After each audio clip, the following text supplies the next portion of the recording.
Hello and welcome to Talking Templars, and today we're going to find out how to catapult a 5-year-old over a castle wall. Don't do this at home, Tony. No, we mustn't, and please don't get any ideas, but we will be talking about that though, won't we? Well, absolutely. You thought the Middle Ages was bad, but yeah, we're looking at some of the really scarring bits. Yeah. I mean, this is something that would not pass safeguarding today. But first of all, this is Talking Templars, and we're going to be looking at all the history and mystery, as ever, about the Knights Templar. First of all, I'm going to introduce my esteemed colleague, Dr. Steve Tibble. Hello. Yeah, who and what are you? Well, obviously, I'm Tony's maiden aunt for the purposes of this podcast. I'm an academic, Dr. Steve Tibble. I specialise in the Crusades and the Templars. I've written many books, and so I'm the voice of reason in this series. And my dear friend Tony is the kind of impish and more mischievous one with many different kind of conspiracy theories to talk about. Yeah, what he's trying to say is that I do talk a lot of BS about the Templars. I indulge the conspiracy theories. I will kind of shoot down the more outlandish stuff, but I will be considering the conspiracy theory stuff I know you want to know about, and Steve will be pouring a bucket of academic cold water all over it. Yep, I'm the killjoy today. So what we're going to do first of all today is look at a medieval superhero, a chap called William Marshal. Now, the thing about William Marshal, Steve, is when I talked about this 5-year-old, he is that 5-year-old. Yeah, talk about trigger. I mean, not just on the catapult. It's what a ghastly thing. I mean, it is one of those things in the Middle Ages where I think we all kind of over-romanticize it. One of the reasons why we like the medieval world is because we can pretend from this distance that it's all black and white, or it's people doing very simple things and life is a lot more simple. In reality, the closer you look at it, the more, as an academic, you get into the granularity of medieval history, the more you realize just how ghastly it is, and in fact, way more ghastly than our own dear lives. And I think in this story, this true story about William Marshal, we're coming across some of the most potentially painful and scarring and formative things that any child could go through. So just to get to the nitty-gritty, so William Marshal is basically born into kind of minor nobility, isn't he? He's not one of the top aristocratic families, but he's part of the kind of nobility. Yeah. And there is a civil war. Now, you may, if any of you've read Pillars of the Earth, the Ken Follett novel, you'll know about it. It was also made into a great TV series, but that was a few years ago now, so you might have forgotten. Yeah. But basically, King Henry I of England dies. His daughter Matilda expects to become queen, but the barons say, no, we want a bloke in charge, not a woman. And her cousin Stephen, comes over from what's now France, takes over. But she's a feisty woman. She says, I'm not putting up with this. And there's a civil war in England. Sometimes Stephen is winning, sometimes Matilda is winning. And the English aristocracy, or the Norman aristocracy that's ruling England more accurately, they kind of tilt both ways, don't they? And William's father is one of those people, can't seem to make up his mind which side. And the trouble is he ends up on the wrong side on one occasion. And Stephen's men take his 5-year-old son, William, hostage. And this is how William ends up about to be catapulted over a castle wall. Yeah, and Tony, this is just the culmination of other threats. I mean, he's basically been threatened with hanging as well. So the royalist side are threatening to hang this 5-year-old kid to browbeat his father.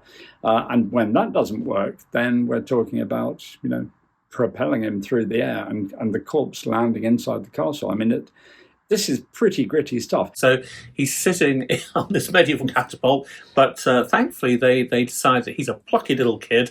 He's showing his future grit. And so he grows up to be, I suppose we better sort of paint a picture of William Marshal, the adult. I mean, forget your DC comic superheroes. He is a superhero for the Middle Ages. William Marshal is kind of Superman and Iron Man rolled into one. I mean, is that a crass description there, Dr. Tibble? Well, he is. Yeah, no, you're absolutely right. I mean, militarily, you can over-egg his achievements. We'll come on to the Crusades in a minute, I imagine. But it's sort of, dear William is not the great warlord that you might imagine. He is incredibly good at tournaments, though. And actually, a tournament is fabulous because there's no getting away from it. You're on show, your prowess is there to be seen or not. So we do know he was very good at skill of arms, and this is a period when that's really rated very highly. So he certainly is fantastic at that. So what you seem to be saying, Steve, is that he's very good at dressing up as a soldier and impressing the ladies at tournaments, but put him on a real battlefield and slightly different question. Well, he's good enough, but it's sort of doesn't seem to be that outstanding. He's a good administrator. He's a good knight.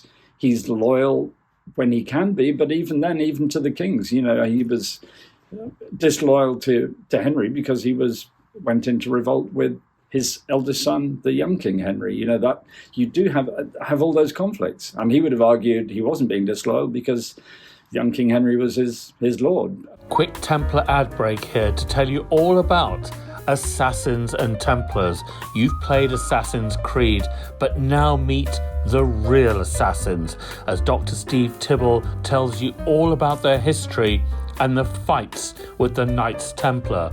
Buy Assassins and Templars today at Amazon, Waterstones and other outlets.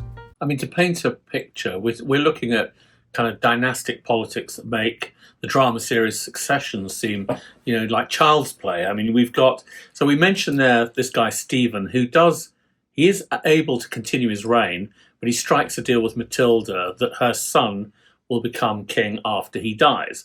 And her son is Henry II, who is famous for killing his own archbishop, Thomas Becket, which rather unreasonable. Not personally, though. Not personally. We have to stress that. And he did put arm's length, wasn't it? Arm's length.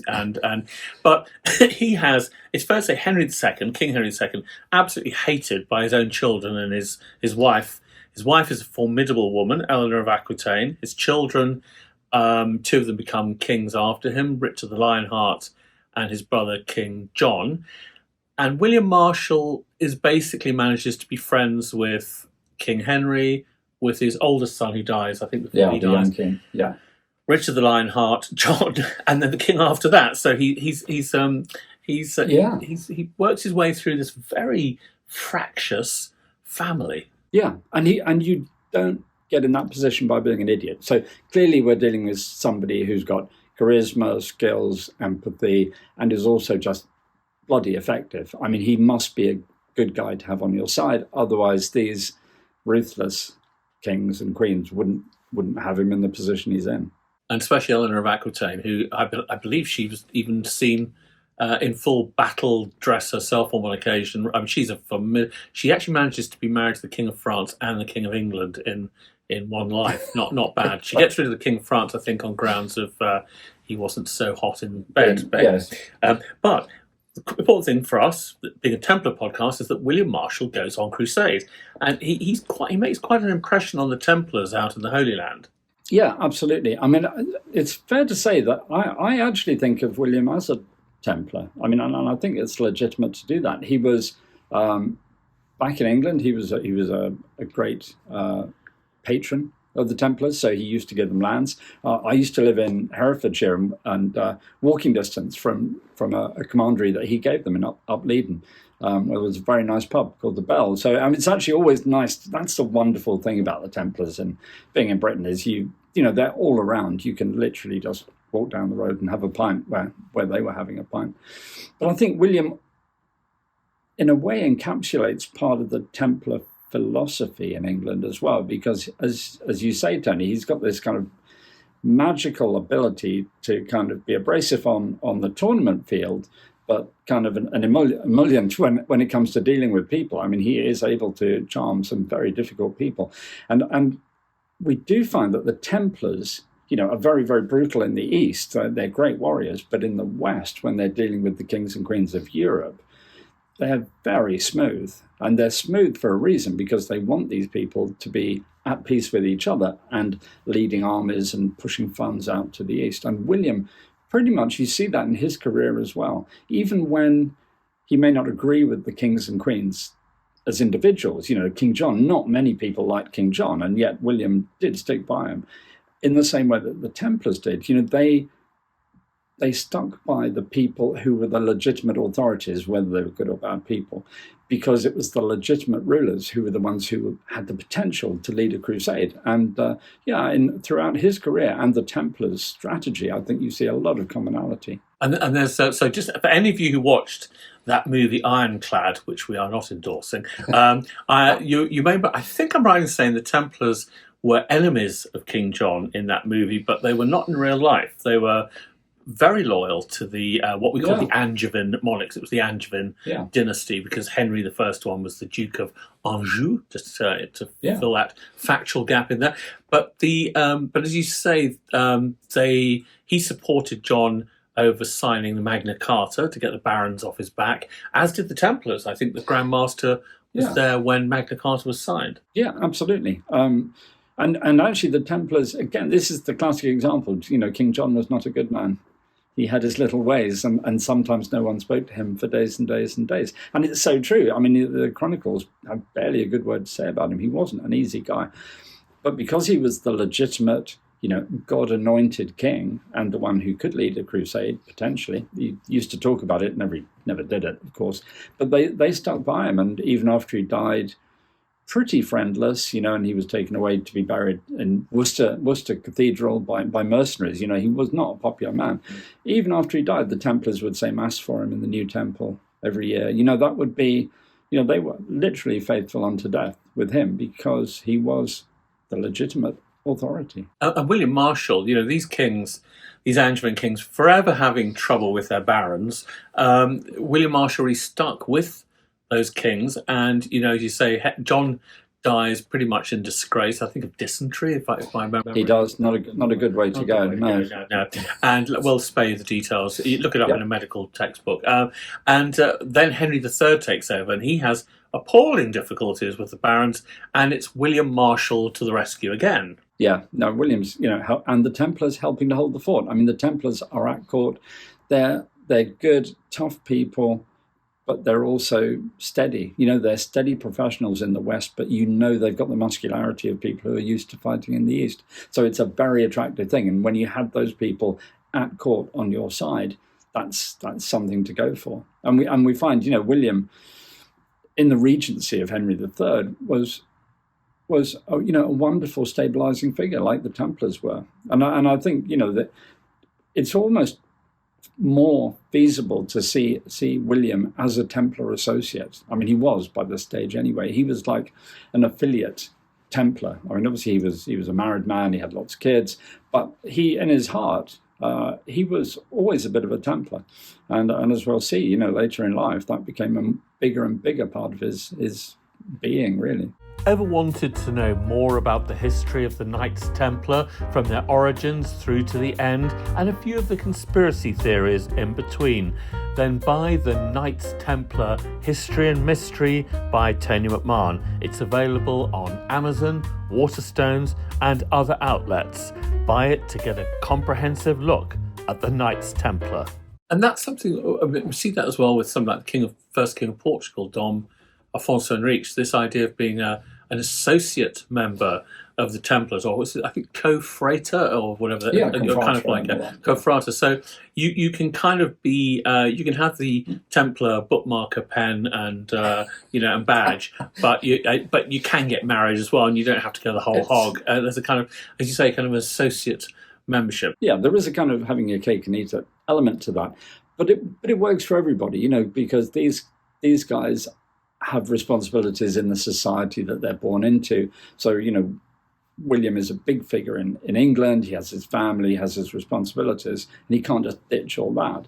But he does want to help, with the Holy Land. He does relate to the Templars. He does really admire them. So he can be generous with them, and he can be influential for them. So it's a kind of win-win.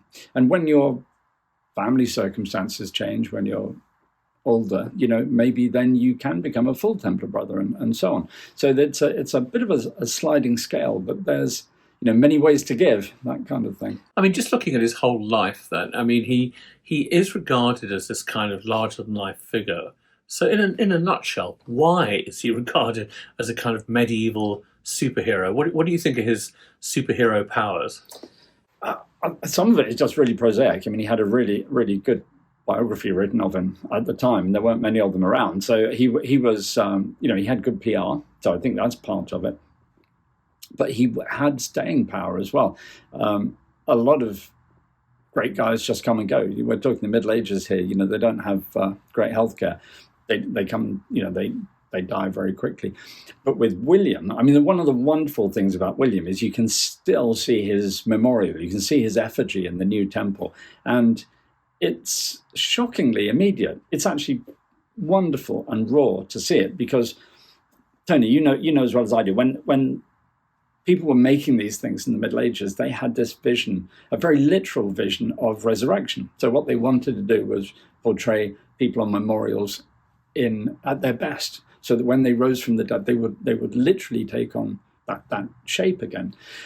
But with William Marshal, he was such a cool dude that they didn't even bother doing that. He lived until he was, I think, 72, 73, and he was active and powerful right to the end. So there is possibly some tiny hope for all of us.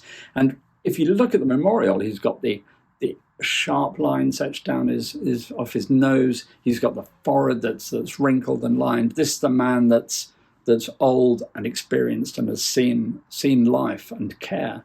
But you can feel him still there. So I think he literally had staying power. Yeah, he's literally leading armies into battle at 70, isn't he? And 70 in those days really was 70. I mean, you probably felt every year of your life. But I mean, he's fighting. Is it Lincoln? He's fighting barons. And incredible. And as well as that, you think of the amount of armor these guys. I mean, he goes into battle. We're going to do an episode on battle tactics and battle armor later on. But imagine you're in your 60s. I'm in my 60s, and you're wearing. You aren't. No, Tony, I won't have you say. Oh, it's hard to believe, no.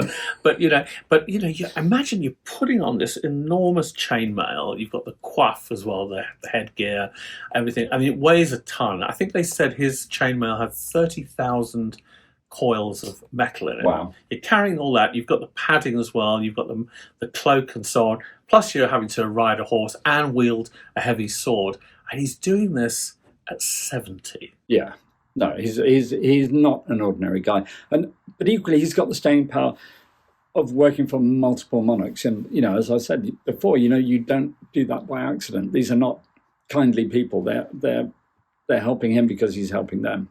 So he's clearly got a lot going for him. And so on his deathbed, he decides to become a full-blown Knight Templar. Why does he do that? Yeah, well, it's a good point. And we can never see into anyone's heart. It's hard enough to see into our own sometimes. But we do know with William, I think in his heart, he was a Templar all along, really. I mean, he was a Templar with married and, lots of kids, but he was a Templar nonetheless. We know that he was out in the Latin East in the early 1180s, sort of 1183, 1184.